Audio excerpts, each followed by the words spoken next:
कुछ जगहें सिर्फ वीरान नहीं होती, कुछ जगहें याद रखती हैं। और डॉव हिल सब कुछ याद रखता है। डॉव हिल, जहां जंगल आज भी सांस लेता है। बरसात की एक ठंडी शाम थी। कुर्सियोंग की पहाड़ियों पर धुंध ऐसे फैल रही थी जैसे किसी ने पूरी वादी को सफेद कफन ओढ़ा दिया हो। यह वही जगह है जहां लोग कहते हैं, यहाँ जंगल सिर्फ उगता नहीं, यहाँ जंगल देखता भी है। डॉव हिल, एक नाम जो सुनते ही स्थानीय लोगों की आवाज धीमी हो जाती है। डॉव हिल का इतिहास अंग्रेजों के शासनकाल से जुड़ा है।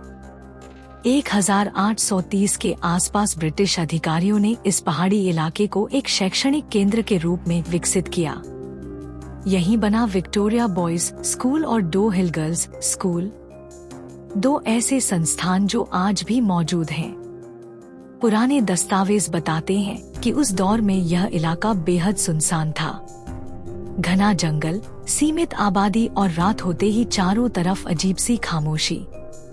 ब्रिटिश रिकॉर्ड्स में एक बात बार बार मिलती है, यह इलाका असामान्य रूप से अशांत महसूस किया जाता था।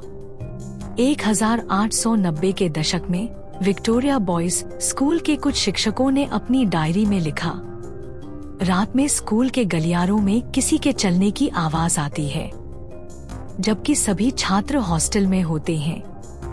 शुरुआत में इसे बच्चों की शरारत माना गया, लेकिन जब वही आवाजें छुट्टियों के दौरान भी आने लगी, तो शक गहराने लगा।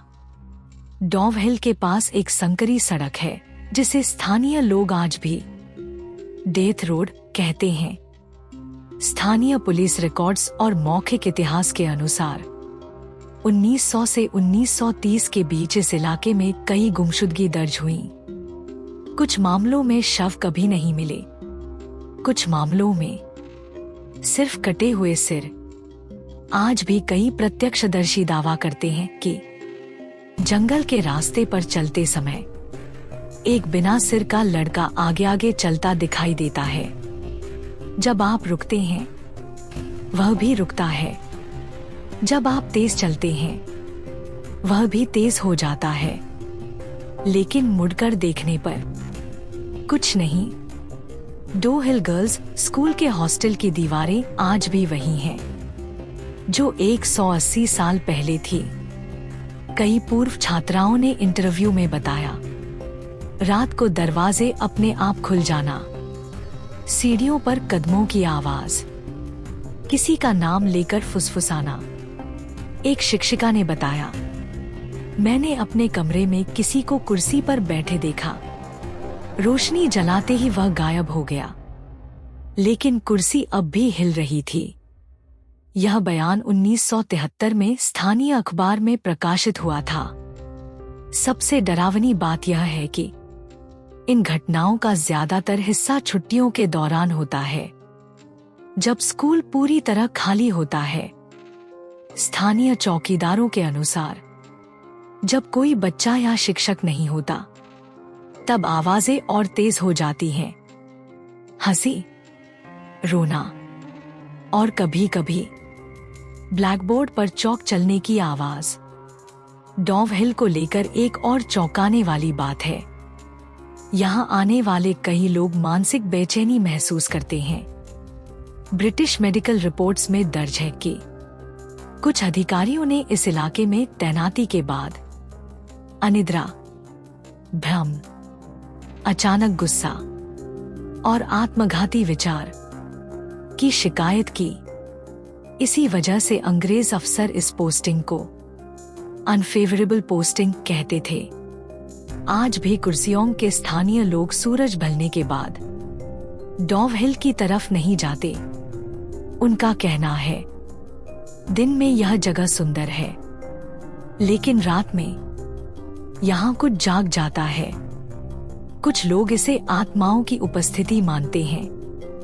कुछ कहते हैं यह उन बच्चों की ऊर्जा है जो कभी यहाँ से लौट नहीं पाए।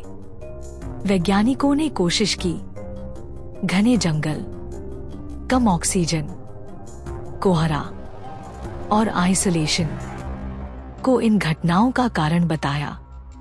लेकिन सवाल यह है, अगर सब कुछ दिमाग का भ्रम है तो एक जैसी कहानियां 150 सालों से कैसे चल रही हैं? 2010 के बाद भी कई पैरानॉर्मल इन्वेस्टिगेटर्स ने यहां रिसर्च की।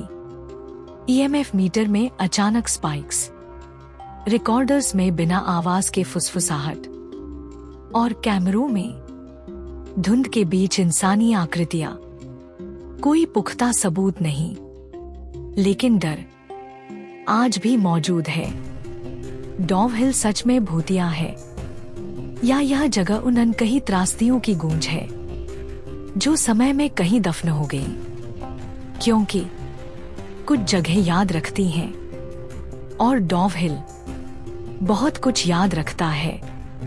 अगर कभी कुर्सी औंग जाए और धुंध के बीच कोई आपके पीछे चले तो मुड़कर मत देखना, क्योंकि डॉव हिल में हर परछाई आपकी नहीं होती।